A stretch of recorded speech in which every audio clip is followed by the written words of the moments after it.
Hey and welcome to the podcast. I hope that you have had an awesome week.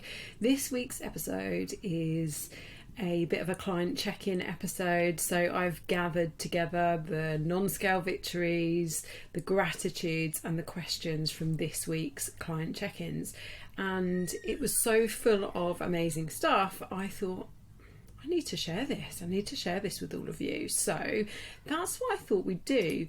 So at the end of every week, I ask my clients to fill in a check-in form, and that has some questions on it which gets them to reflect on their week, what's gone well, what would they do differently, what are they grateful for, and what do they need my help with. So I'm going to take you through that right now. We'll start with the non-scale victories, and I'm going to, with all the positives, I'm going to use names, but when it comes to the challenges and the questions, I'm not going to use names because I want to respect the privacy of my clients, but I also want to really celebrate their wins. So Louise's non-scale victory this week, she got back up to her heaviest body pump weights since being ill. So poor Louise was unwell for a number of weeks. Thought she was getting better, took a little dip, and then started recovering again, which we are hugely pleased about because she felt rotten. And one of the biggest learns that she had from that is that she needed to strip it back and take it easy and listen to her body. She had been trying to carry on, and we know that just doesn't work. So now she's back to those heavy weights in body pump, which is amazing and exactly what we want. Next one, this is from Katie, who is currently on a cruise on holiday. So her non-scale victory is trying on clothes whilst packing for my cruise that are noticeably looser than this time last year. So Katie's been working with me for about 5 or 6 weeks now, and during that time, she actually has 2 holidays. She's had 3 big family birthdays, one of which being her husband's big birthday, lots of eating out, yet she still went on that holiday having lost weight, lost centimetres, and was fitting into clothes that she wanted to take with her much more comfortably and feeling much more confident. So that is amazing. Next one. This is from Jess. Jess was asked to be involved in a photo shoot for work for marketing this week. She would usually have said hell no, but instead she said yes and decided she doesn't care. She might feel differently after the photos come out, but I don't think she will. As some of you know, that my retreat this year in April, I brought along the amazing Katie Needle, and she did a photo shoot, for all of my ladies. Excuse the screaming child, that's the neighbour's little one playing outside. So Katie did a photo shoot for all of the ladies, a confidence photo shoot, and they all loved it. It was just such a great experience. So Jess, I think you're going to love that. Let's move on to gratitudes then. So this one was a lovely one. Walking the pooches early one morning through town and noticed 2 or 3 people who didn't have dogs, because if you don't have a dog, there's a dog walking code. If you're a dog not a dog walker as a job, although that might happen too, but if you have a dog and you're dog walking and you walk past other people with dogs, there's always a bit of acknowledgement. I think it's the same with cyclists and possibly runners, but you tend to find people that are just walking around the street, not so much. Anyway, and so the people that didn't have dogs were smiling at my client Louise, and she wasn't sure if she was smiling at them first, so they were smiling back, or the other way around. But either way, her gratitude this week is smiling. She's grateful for it, and it means a lot to her. It's the simple things. This is what I love about the work that I do, that we find gratitude and happiness in simple things. Next one. Oh, I don't know how I feel about reading this out. No, I'm going to celebrate myself. Okay, what are you grateful for this week? You and this program. It's really changing my mindset, and I didn't believe it would initially. Literally to the point I'm thinking about how to stay on track whilst on holiday without compromising on the celebrations. I genuinely enjoy how it's making me feel. Smiley face. How amazing is that? And that is Katie again, after only 4 weeks on my program, and then she did kind of a online PDF course that I had written as well for a couple of weeks before she joined me. So we're talking about 5 or 6 weeks of work, and that is how she's changing her mindset already. We're going to move into the learns. This is a big one. It doesn't have to be all or nothing. I can be on track 75% of the time and not throw myself off the bridge, because I know I won't be 100% perfect. 75% is 75% more than nothing. I love this mindset change. Excuse me, slurping my tea. You see, embracing not being perfect.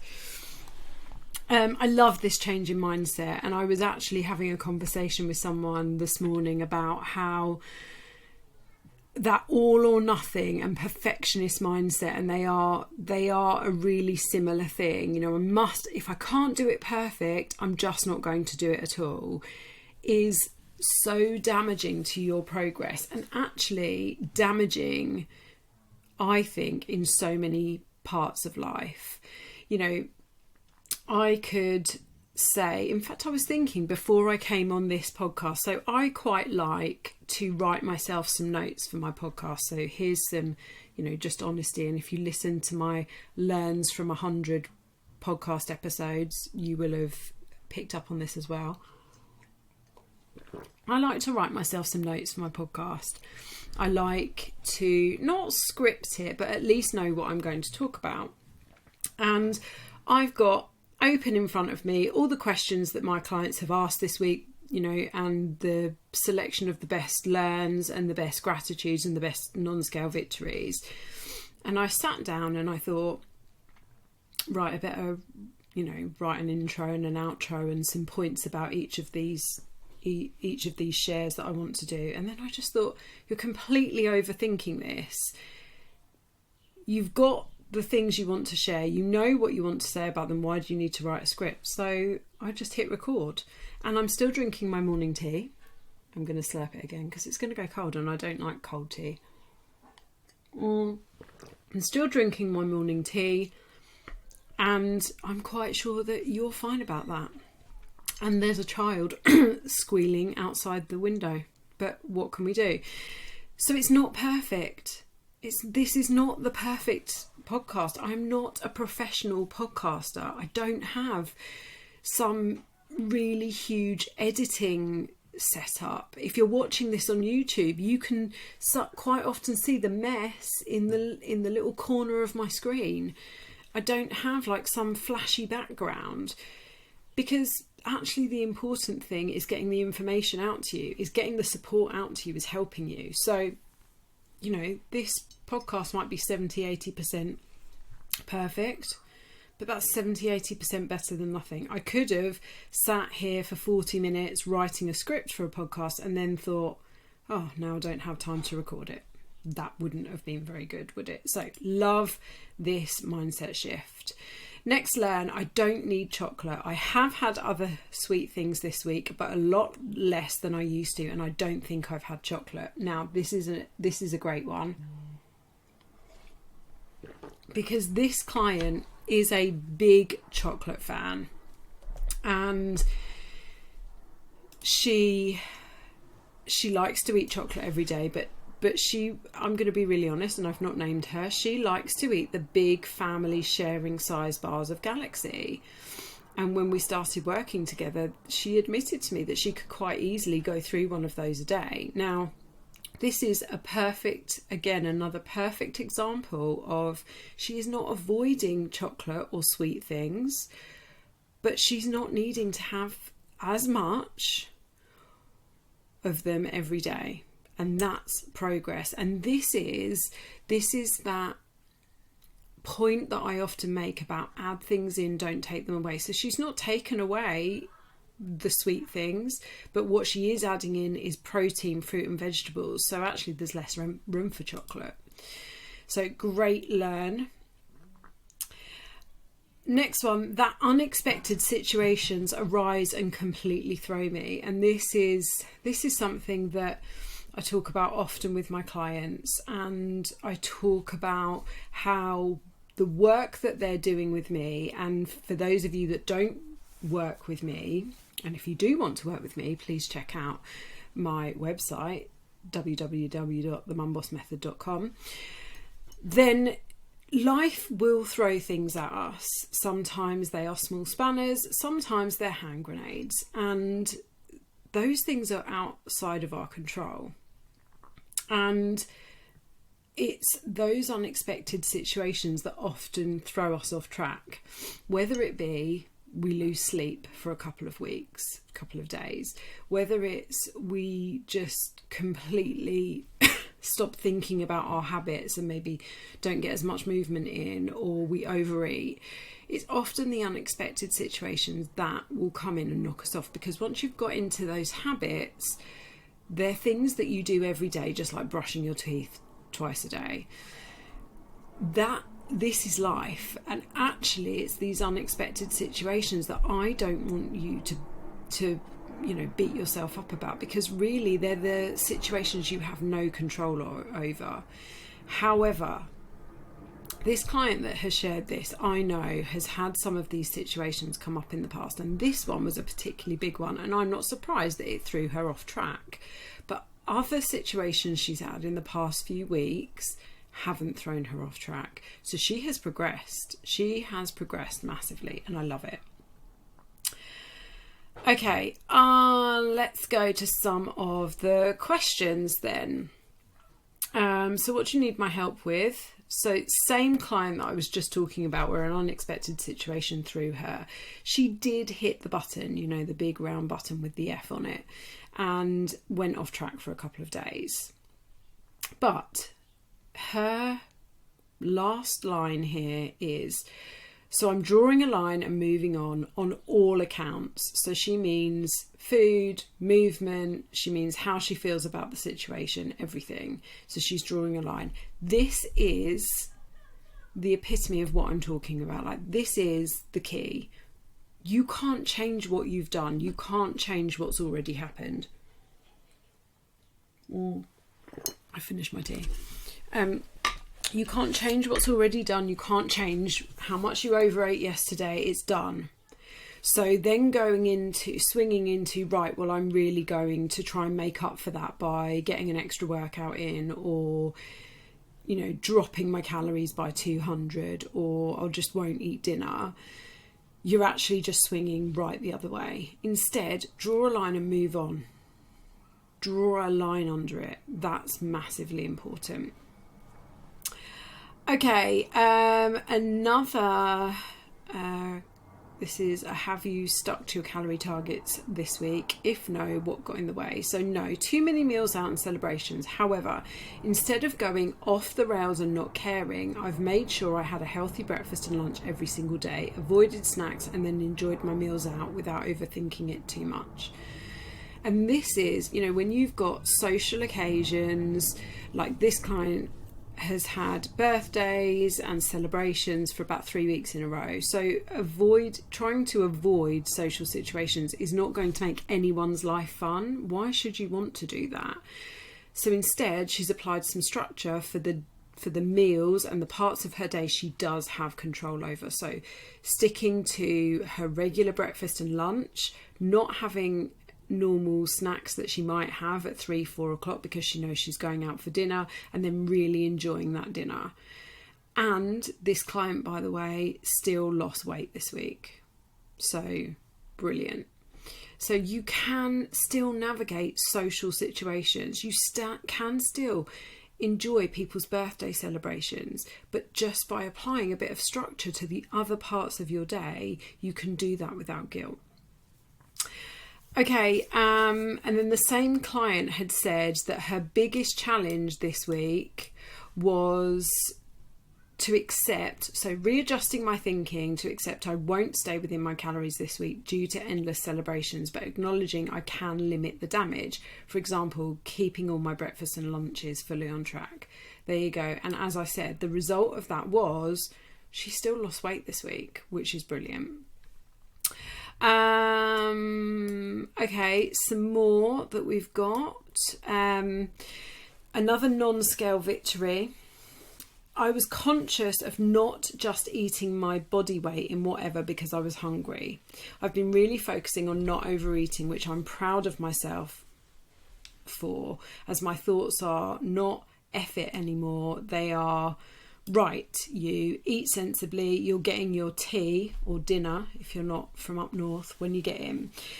So this client works shifts, and the shifts are all over the place. So it's not a week of earlies, a week of lates. It's, can be 2 days nights and then a couple of days earlies. Like it is all over the place. And sometimes she doesn't get breaks during those shifts to eat. So when she is then having getting 8 hours into a shift and she's hungry, it's really easy for her, particularly because of her job, to just reach for chocolate crisps, cakes, pastries, massive lattes. And what we've really been working on is her trying to stick to a meal schedule. So maybe by having a really big breakfast before she starts her shift in the morning, taking healthy snacks with her so that she can eat when she gets the chance. And what that means is she's not, by changing her thinking to, you've only got an hour till you get home, you can wait an hour, rather than I'll stop by Mackie D's on my way home and get a Big Mac because I'm starving. So that's brilliant. Okay, some more challenges. So one of my clients is a teacher and obviously finished school last week and got given loads of gifts and chocolate by parents from her class. And I can imagine, having never worked in the school, I can only imagine that is what the last few days of term is like, just being surrounded by chocolate. And what she said is she doesn't have much willpower when surrounded by chocolate. So chocolate is this client's love. She just loves it. And what we've been working on is her making sure she still gets her chocolate fix by planning in her chocolate snack. I'm not even going to call it a treat. We don't like that word, but her chocolate snack every day. And she really enjoys chocolate. So by planning it in, she knows she's getting it. What we need to work on is when it's, at home, she buys her chocolate for the week and then she knows she's got it for every day. Now she's got this whole big selection of chocolate at home. And so what we need to work on now is how she can structure that chocolate in so that she still feels like she's enjoying it and not restricted without binging. And there are a few thoughts on this. So one of the things that some people say is if you can't trust yourself around it, just don't buy it. Well, that's great until you're given it as a gift. So there's a couple of things that you could do. Is you could, put some of it away so that you've not got 5 boxes of chocolates around you. And portion it out. You could give some of it away. It's a bit like after Halloween, isn't it? The kids just have so much sweets and chocolate. Do they really need all of that? So could you give some of it away? And then it's really about considering, I can say yes to eating half a box of these chocolates, but what I'm saying no to is reaching my goals. And I think that's a really good way of framing this, is no one is saying you can't have the chocolate. But by eating half a box of chocolates, you're saying yes to your craving, but you're saying no to achieving your goals. So that's some thought. One of my clients is now on summer holidays from school, different client, and her biggest challenge is getting into a routine. So she's had things to do for most of the days, but she feels like she could use her mornings better. So we've been working on her creating a morning routine. So often, if we've got some holiday, some time off, or even if it's the weekend and we don't necessarily need to be up at a certain time, it can lead us to feel a lot more lethargic during that day, because we're a bit slower. I'm not going to say lazier, but we're a bit slower. One of the things that I really encourage people to do is to still have some kind of structure. So it could be, right, well, I don't need to get up at 6 o'clock, but I am still going to get up at 7, and then I'm going to go straight out for a walk and get some steps in before I have my breakfast. Or I'm going to wake up, I'm going to read in bed for 20 minutes, and then I'm going to get up and do something active. So you're still enjoying the fact that, you've got a bit of extra time, but then you're planning something in. This is the way that I approach Sundays and Wednesdays, because they're my non-training days. I don't go to the gym those days, but I know if I stay in bed later than about 7 on those days, I feel rubbish for the rest of the day. So I still get up at the same time. I still follow a routine. I still get out with the dog as soon as I can. Okay. Next one. So this was a question about knowing when to stop eating, particularly when you're out and grazing. So this client was so overfull the night before, she felt awful the next morning, and they had tapas out for dinner the night before, and she found herself eating purely because it was there. This is a common one. So there's a few things here. When it's a grazing meal, tapas, or it's something that's served family style, or the table is laid in a buffet, anything like that, it can be really, really easy to overeat. I went to a buffet birthday party on Saturday, and being pescatarian as well, probably only half of what was on offer I could eat.